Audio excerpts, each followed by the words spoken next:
To move Amendment 184B, and aware of the hour, I begin with a promise that I will not test the opinion of the House, although I'm afraid I cannot speak, of course, for the numbered amendments after this one. Now, just to explain very briefly, it's fairly self-evident, this calls for a new clause to review the impact of high temperatures on workplace health and safety. And of course, this is in consideration of the rising issue this presents for workers, the rights of workers in the climate emergency. I didn't table a comparable one at committee. I tried to table a broader one which got ruled out of scope, and I never managed to get back to it. But I did feel it was really important to bring this amendment here today in light of events between committee and report stage. Now, noble lords may be aware of a novel by Kim Stanley Robinson called The Ministry for the Future, which features a mass mortality event as a result of extraordinarily high temperatures and humidity. Now, if we ever get to that stage in Britain, we are beyond being in deep trouble.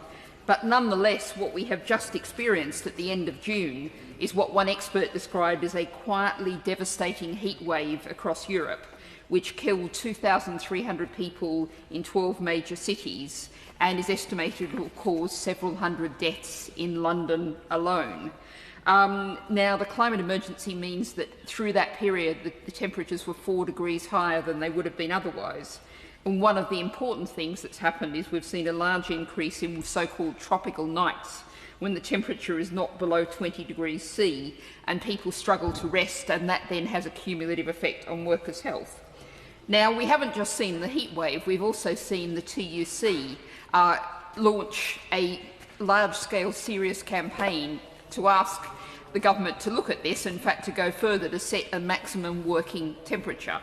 And it's really worth stressing that unlike other countries such as Spain, which might not surprise you, and Germany, we do not have a maximum working temperature.